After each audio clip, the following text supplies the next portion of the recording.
வாழிய செந்தமிழ், வாழ்க நற்றமிழர், வாழிய பாரத மணித்திருநாடு.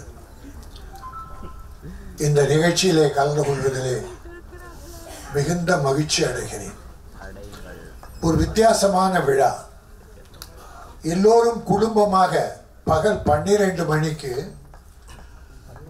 இந்த 3 சகோதரர்களின் அன்பை ஏற்று, இயக்குனரின் அன்பை ஏற்று இவ்வளவு பேர் அமர்ந்து வாழ்த்த வந்திருக்கிறீர்கள்.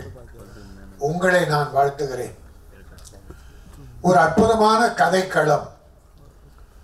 ஹீரோவுக்காக கதை எழுதுறவங்க ஏராளம்.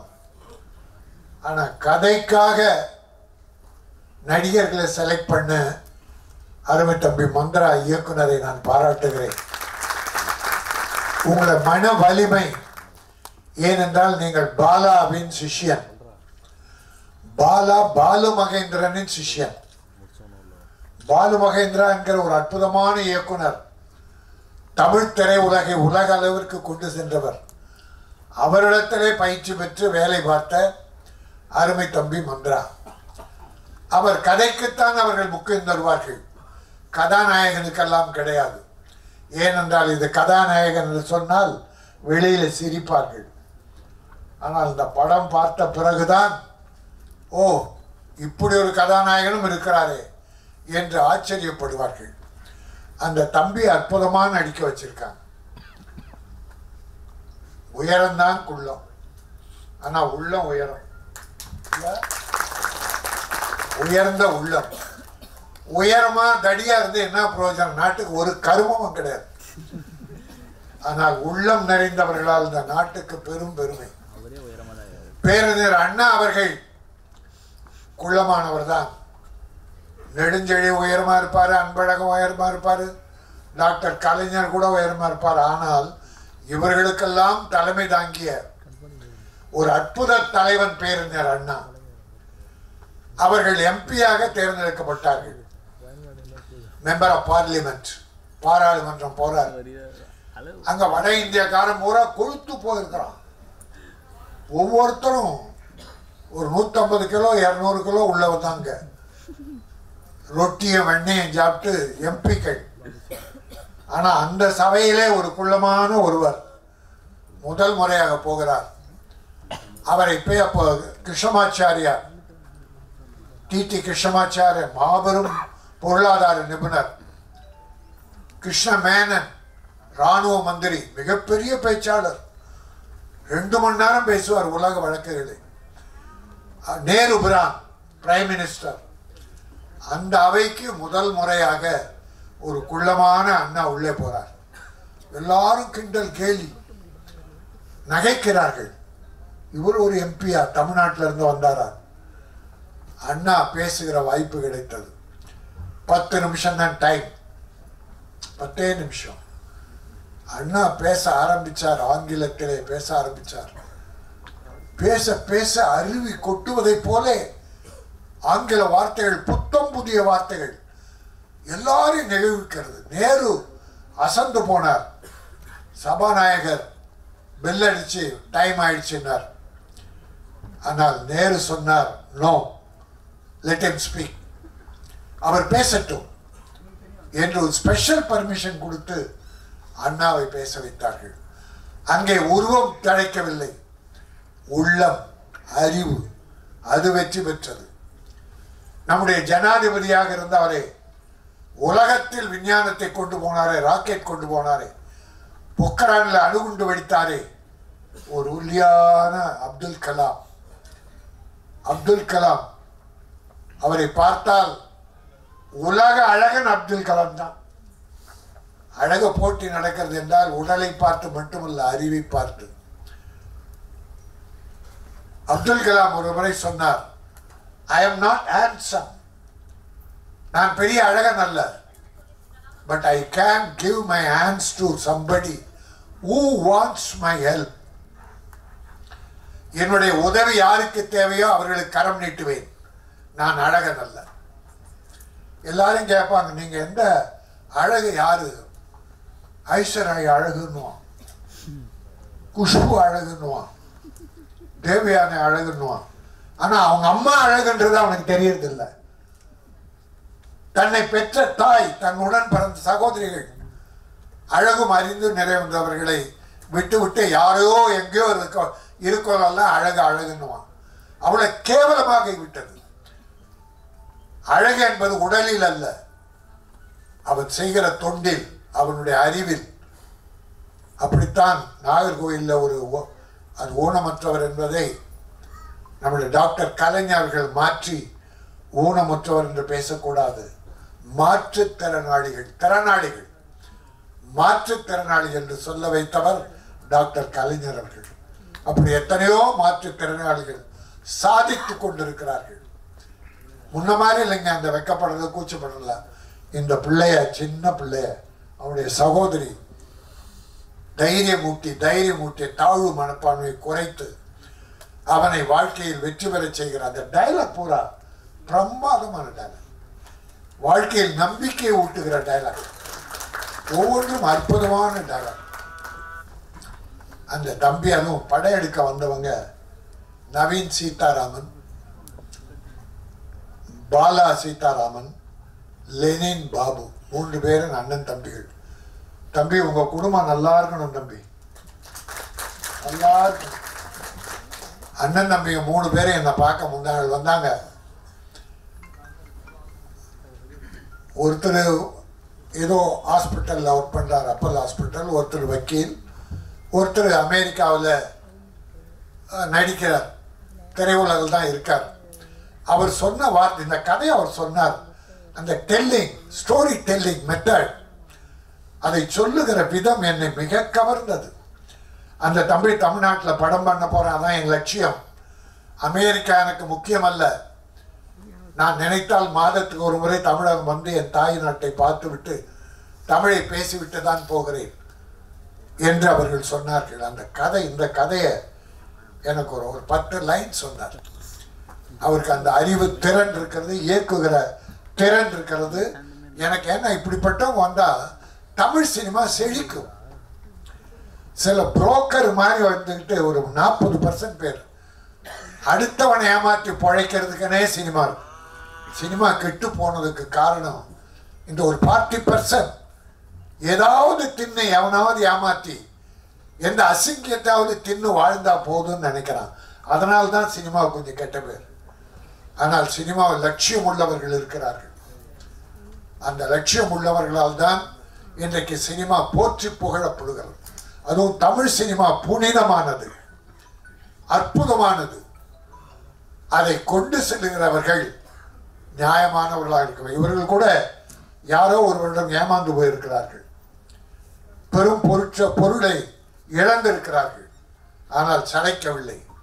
அவரை பற்றி சொன்னாங்க, ஆனால் ஒரு வேண்டுகோள், அதை பற்றி பேரெல்லாம் சொல்ல வேண்டாம், ஏமாற்றாதீர்கள்.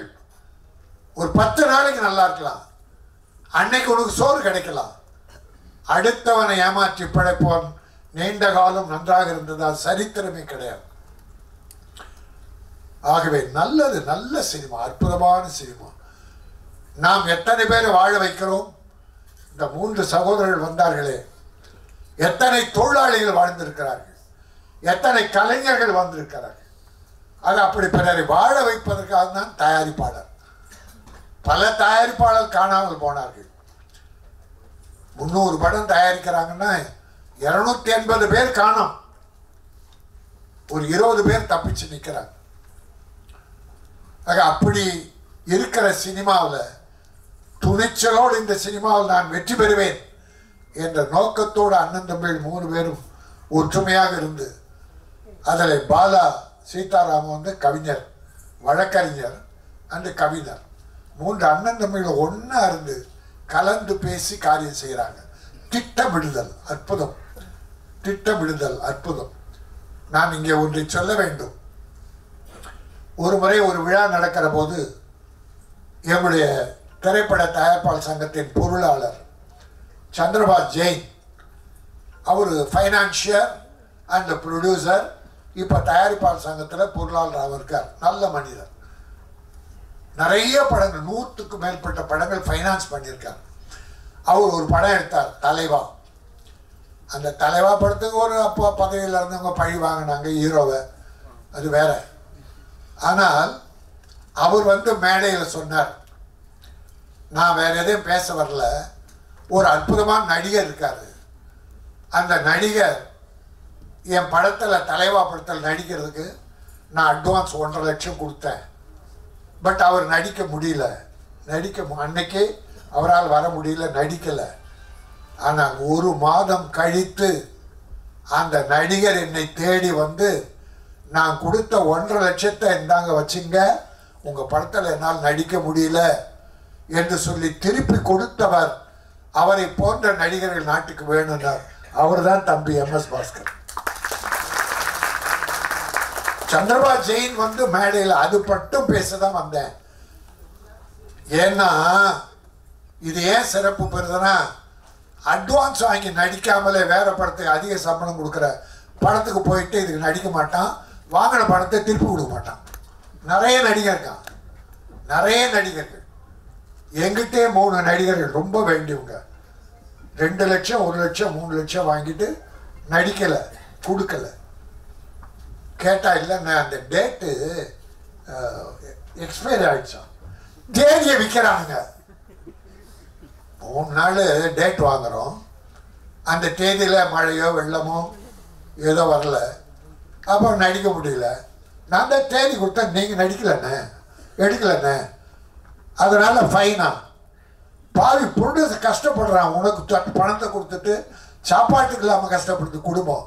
ஒரு இறக்கம் உள்ள கிடையாதா? எவ்வளோ நாள் நல்லா இருக்க போகிறீங்க அடுத்தவங்க பணத்தை வச்சுக்கிட்டு? ஆகவே ஒரு நல்ல நிகழ்ச்சி. இங்கே எங்கே போகுது ரூட்டு. ஆனால் இந்த மதிமாறன் என்கிற படம் முக்கியமான விஷயம். இப்போதான் இந்த தமிழ் உலகத்தை இசைத்துறையில் உலகளாவில் ஓக்கி செலுத்து சென்ற இசைஞானி இளையராஜாவின் மகன் கார்த்திக் ராஜா. அவருடைய அற்புதமான இசை, 3 பாடல்கள், 2 பாட்டு சின்ன சின்ன பாட்டு, ரீ ரெக்கார்டிங். அது அந்த குடும்பத்துக்கு அவர் வழி வந்தவங்களுக்கு ஒன்று நம்ம இப்போ புதுசாக சொல்ல வேண்டியதில்லை. அது பாராட்டு மழை பொழிந்த அதில் நனைந்து கொண்டிருக்கிற குடும்பம். அவர் அப்பாவும் சரி பிள்ளைகளும் சரி. அந்த தம்பி இங்கே ப்ரொடியூசர் ஒத்துழைத்து அற்புதமாக படம் பண்ணி கொடுத்துருக்காரு.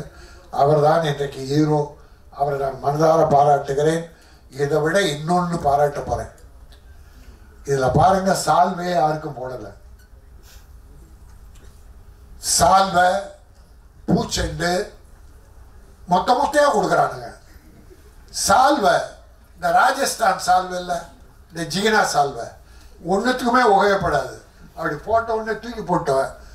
அதை விட நம்ம கைத்தறி துண்டு ஒரு 6 மாதம் உடம்பு துடைக்காவது பயன்படும். தமிழர்கள் நெசவாளிகள், ஈரோடு கோயம்புத்தூர் நம்ம சகோதரன் நெய்கிறான், அதை வாங்க மாட்டாங்க. அந்த ஜிகினா 300-400 வாங்கி போட்டு யாருக்கும் உபயோகப்படாது. ஆனால் இங்கே எதுவுமே இல்லை. நான் பாராட்டுகிறேன். செலவுகளை எப்படி குறைக்கணும்னு சினிமாவில் பாருங்க. என் தம்பி சுரேஷ் காமாட் சொன்னா, ஒரு படத்துக்கு என்ன செலவு தேவையோ பண்ணணும். அந்த செலவு பண்ணினாங்கன்னா அது படத்தில் இருக்கணும். சும்மா மயிரை வெட்டி போடுற மாதிரி நீங்கள் ஒரு 1.5 லட்சம் அடி கட் பண்ணி எடுத்துட்டு 14,000 அடி தான் வைப்பான். 1 லட்சம் பால். பல டைரக்டர் பால் பண்றான் ப்ரொடியூசரை. பல டைரக்டர் ஐடியா கிடையாது, கதையை ஸ்பாட்ல வந்து எழுதுறான்.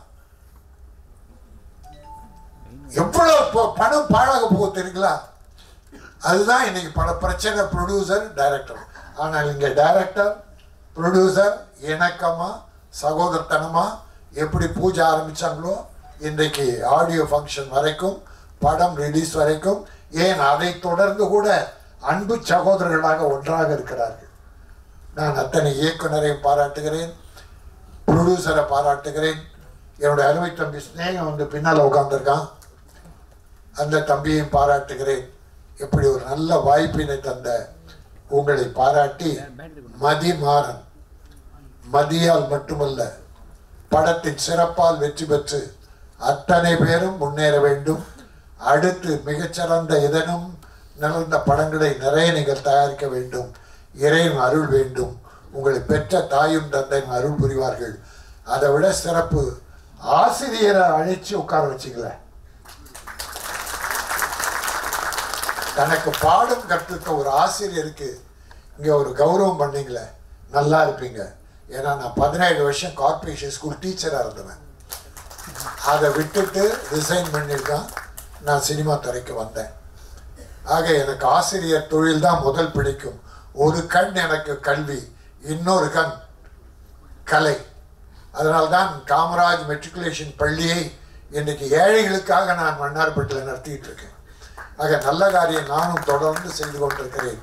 உங்களை போன்ற நல்ல தயாரிப்பாளர்கள் நிலைக்க வேண்டும், வெற்றி பெற வேண்டும். வாழ்த்துக்கள்.